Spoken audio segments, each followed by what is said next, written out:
बात करते हैं सबसे पहले प्रियम्बल। प्रियम्बल क्या होता है? प्रियम्बल का मतलब होता है identity card to the constitution of India, यानी प्रत्येक संविधान का एक समरी कह सकते हो। हमारी प्रियम्बल क्या है? हमारा जो प्रियम्बल है वो summary to the constitution of India है। प्रियम्बल पढ़ने के बाद आप ये समझ सकते हो कि कॉन्स्टिट्यूशनल मेकर जो थे उनका इंटेंशन क्या था, किस इंटेंशंस को अचीव करने के लिए उन्होंने कॉन्स्टिट्यूशन को फ्रेम किया है। और कहां से समझ में आता है? प्रियम्बल से समझ में आता। प्रियम्बल के बारे में एक फेमस कोट है सुभाष कश्यप का, जो कि कॉन्स्टिट्यूशनल एक्सपर्ट रहे हैं। वो कहते हैं कि जो संविधान है वो तो केवल और केवल एक शरीर है, एक बॉडी है, जबकि प्रस्तावना जो प्रियम्बल है वो उसकी सोल है, आत्मा है। और जैसे आत्मा के बिना शरीर का कोई मतलब नहीं रह जाता है, उसी प्रकार से प्रस्तावना के बिना संविधान मीनिंगलेस हो जाएगा, संविधान निरर्थक हो जाएगा। ये किसने कहा है? ये कहा है सुभाष कश्यप ने। वहीं आप ठाकुर प्रसाद भार्गव का कोट आप पढ़ोगे तो वो कहते हैं कि preamble is the soul to the constitution of India. Preamble जो है, प्रस्तावना संविधान की आत्मा के तौर पर है। किसके रूप में? संविधान की आत्मा के तौर पर देखने को मिलता है। हालांकि दुनिया में सबसे पहला देश अमेरिका था जिसने अपने संविधान में प्रस्तावना को शामिल किया था।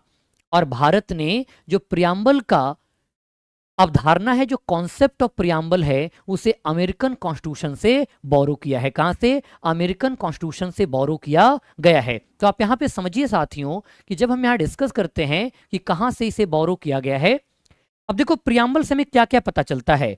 प्रियम्बल हमें 4 बातें बताती हैं। प्रियम्बल की जब बात किया जाए, प्रियम्बल 4 बात बताता है। पहला, सोर्स ऑफ पावर के बारे में बताता है कि शक्ति का स्रोत कौन है, शक्ति का स्रोत कौन है, source of power. Second, nature of Indian state के बारे में डिस्कस करता है, भारतीय राज्य की प्रकृति क्या है। और third, objectives of the constitution को डिस्कस करता, संविधान का उद्देश्य क्या है। एंड द फोर्थ जो है वो कॉन्स्टिट्यूशनल अडॉप्शन डेट की बात करता है। और कॉन्स्टिट्यूशनल अडॉप्शन डेट में क्या मेंशन करता? 26 जनवरी 1949 मेंशन करता है। तो आप यहां पे देखिए, तब आपको पता चलेगा।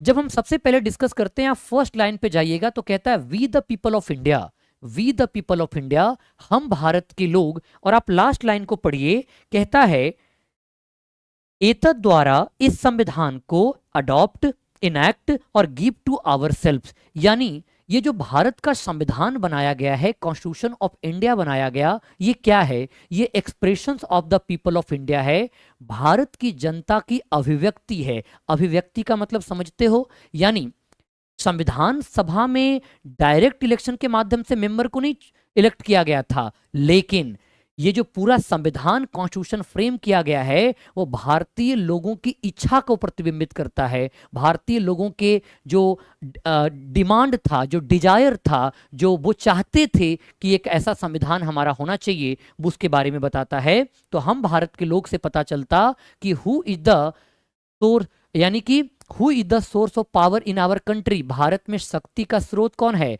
भारत में जो शक्ति का स्रोत है वो हम भारत के लोग हैं। यानी कि क्या संविधान शक्ति का स्रोत है? नहीं। क्या प्रस्तावना शक्ति का स्रोत है? नहीं। तो शक्ति का स्रोत कौन है? शक्ति का स्रोत जनता है, देश की जनता है। यानी इसे पता चलता कि जो सॉवरेनिटी है, जो संप्रभुता है, वो देश के जनता में निहित होता है। यानी कि who is the ultimate powerful in our country? People of India is the ultimate powerful in our country.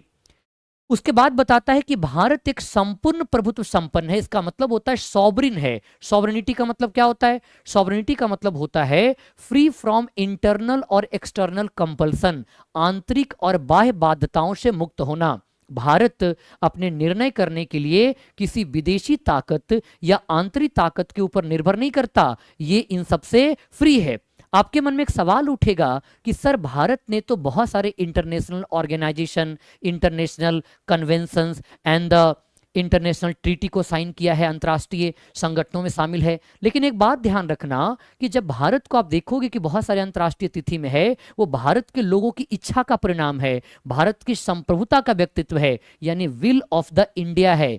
United nation का मेंबर कौन है? यूनाइटेड नेशन का मेंबर इंडिया भी है। तो क्या मेंबरशिप हमारी संप्रभुता के साथ चुनौती है? नहीं, वो हमारी इच्छा के अनुसार हमने मेंबरशिप लिया, हमने कॉमनवेल्थ का मेंबरशिप लिया, वो हमारी इच्छा है, ये संप्रभुता का हनन नहीं होगा।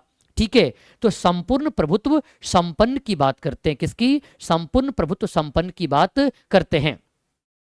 उसके बाद कहता है कि इंडिया में समाजवादी है, सोशलिज्म है। सोशलिज्म का मतलब होता है कि जो जनता तक, सभी जनता को एक्सेसिबल अधिकार देना, यानी सभी को समानता देना, इक्वालिटी प्रोवाइड करना, समाजवाद है। और भारत का जो सोशलिज्म कैसा है? डेमोक्रेटिक सोशलिज्म है, लोकतांत्रिक समाजवाद है। और लोकतांत्रिक समाजवाद का मतलब क्या होता है? एक ऐसा समाजवाद जहां गरीब को अमीर बनाकर भारत समानता स्थापित करना चाहता है, ना कि अमीर को गरीब बनाकर समाजवाद स्थापित करना चाहता। और भारत में मिक्स्ड इकोनॉमी को अपनाया गया। मिक्स्ड इकोनॉमी का मतलब क्या होता है? मिक्स्ड इकोनॉमी का मतलब होता है को existence of private and public sector, निजी और सामाजिक क्षेत्र का सह अस्तित्व ही समाज मिश्रित अर्थव्यवस्था कहलाता। तो भारत एक समाजवादी देश है जो सभी जनता के कल्याण की बात करता है, वेलफेयर ऑफ द पीपल की बात करता, इक्विलिटेरियन सोसाइटी को स्टैब्लिश करने की बात करता, समतापूर्वक समाज की स्थापना करने की बात करता है। एंड द थर्ड आप देखोगे तो थर्ड पंथ निरपेक्षता की बात करता। पंथ निरपेक्षता का मतलब होता है सेकुलरिज्म, और सेकुलरिज्म का मतलब होता है a state has no religion, राज्य का अपना कोई धर्म नहीं होगा। हालांकि भारत के संदर्भ में सेकुलरिज्म का मतलब होता है कि India, the state of India maintain equi distance from all the religion, यानी भारत का जो राज्य है वो सभी धर्मों से समान दूरी बनाकर रखेगा और धार्मिक स्वतंत्रता का अधिकार देता है, लेकिन धर्म के आधार पर भेदभाव करने की मनाही करता है। तो सेकुलरिज्म का मतलब होता है कि राज्य का अपना कोई धर्म नहीं होता है। फोर्थ है लोकतांत्रिक। लोकतंत्रात्मक का मतलब होता है रूल बाय द पीपल, एक ऐसा शासन जो जनता के द्वारा संचालित होता हो। किसके द्वारा? जो जनता के द्वारा संचालित होता हो उसे हम क्या कहते हैं? उसे लोकतंत्र कहते हैं। और लोकतंत्र का जो मोस्ट इंपॉर्टेंट डेफिनेशन है जो आप बचपन से पढ़ते आ रहे हो कि राज्य यानी कि लोकतंत्र जनता का, जनता के लिए संचालित सरकार है। तो ये बात यहाँ पे ध्यान रखना। तो भारत में जनता की इच्छा के अनुसार सरकार का गठन होता है। कैसे? जनता की इच्छा के अनुसार सरकार का गठन होता, और सरकार का जो चुनाव होता है वो जनता अपने प्योर वोट के माध्यम से करता है। जो राइट टू वोट है उसके माध्यम से जनता अपने सरकार को अपनी इच्छा से चुनती है। वो अलग बात है कि देश की जो हमारी जनता है वो बेहतर तौर पर अपने रिप्रेजेंटेटिव्स को नहीं चूज कर पा रही है। Reason, illiteracy and the lack of awareness देखने को मिलता है। एंड द फिफ्थ है गणराज्य। गणराज्य का मतलब होता है कि भारत राज्य में कोई भी जो हायरार्कियल पोस्ट नहीं होगा। कहने का मतलब है कि जो जेनेटिक नहीं होगा, जेनेटिक आप समझते हो, यानी वंशानुगत नहीं होगा, एक पीढ़ी से दूसरी पीढ़ी तक पोस्ट का ट्रांसफर नहीं होगा।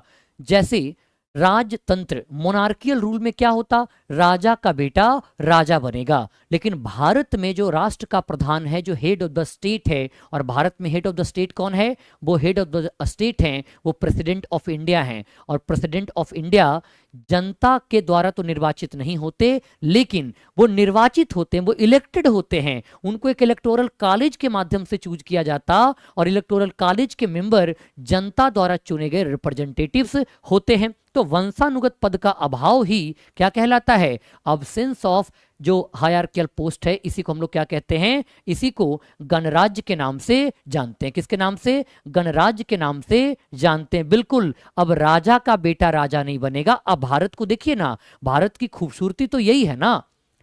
अभी वर्तमान में जो देश की प्रेसिडेंट ऑफ इंडिया है ऑनरेबल द्रौपदी मुर्मू, तो वो उड़ीसा के मयूरभंज में एक ट्राइबल हैं, ट्राइब्स हैं वो। सोचियो कि वो ट्राइब्स जो समाज के अंतिम छोर पर खड़ा है, वो उस ट्राइब से आने वाली एक महिला देश के सर्वोच्च पद पर बैठी हुई हैं। यही तो डेमोक्रेसी और रिपब्लिक की ब्यूटी है, खूबसूरती है। तो आप देखिए सबसे पहले क्या बताता है? सबसे पहले आप देखो तो ये बता रहा है शक्ति का स्रोत बता रहा, सोर्स ऑफ पावर बता रहा है। प्रियम्बल क्या बता रहा?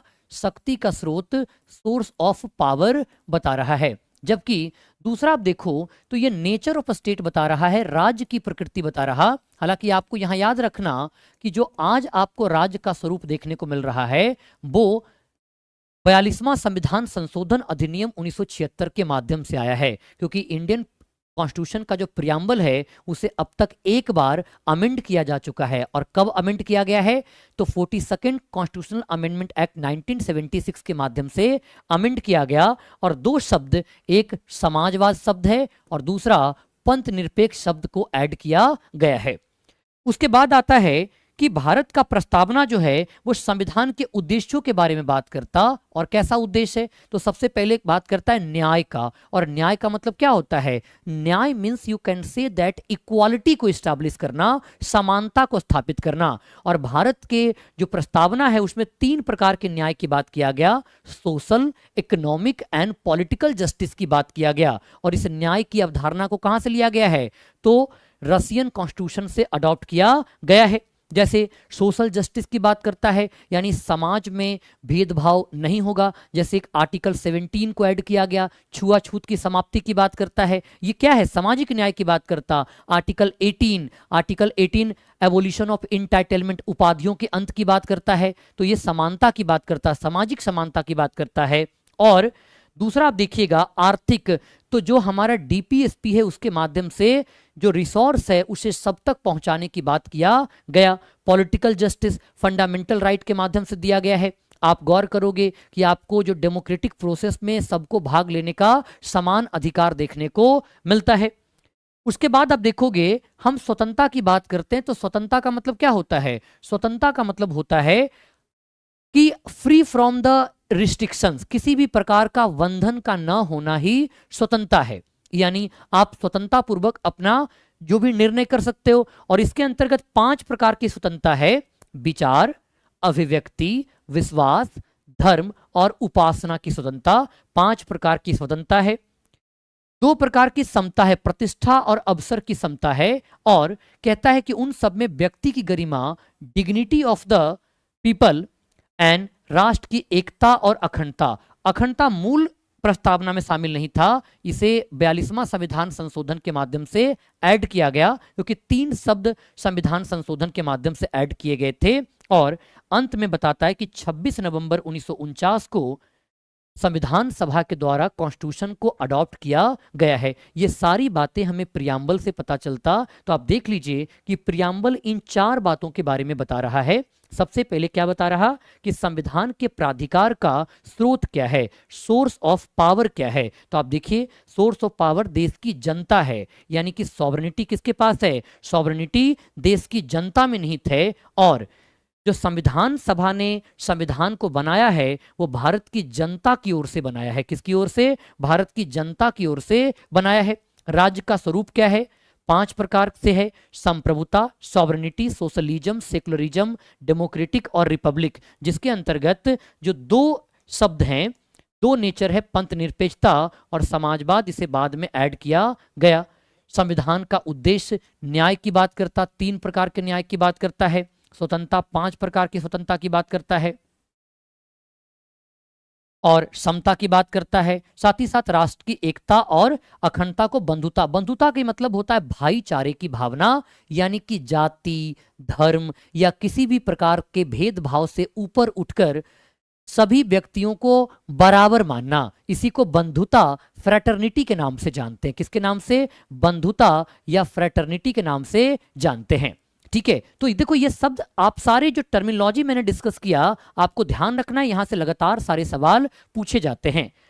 प्रियम्बल की अगर बात किया जाए साथियों, तो एक बात याद रखना कि जो प्रियम्बल है वो बीरूबारी यूनियन के केस में माना गया कि preamble is not a part of the constitution of India. Supreme court ने माना, सुप्रीम कोर्ट ने क्या माना? सुप्रीम कोर्ट ने माना कि प्रियम्बल जो है वो संविधान का अभिन्न अंग नहीं है। लेकिन Kesavananda Bharati versus state of Kerala case में, जिसमें 24 अप्रैल 1973 को डिसीजन आया था, सुप्रीम कोर्ट ने अपने लास्ट जजमेंट को रिवर्स कर दिया और कहा preamble is the part of the constitution of India, preamble is amendable in nature, it can be amended through the parliament under article 368, यानी कि अनुच्छेद 368 के माध्यम से संसद को अधिकार है कि संसद इसे संशोधित कर सकती है, लेकिन बेसिक स्ट्रक्चर को फॉलो करते हुए ही किया जा सकता है। कैसे बेसिक स्ट्रक्चर को फॉलो करते हुए किया जा सकता, बेसिक स्ट्रक्चर को वायलेट नहीं किया जा सकता है।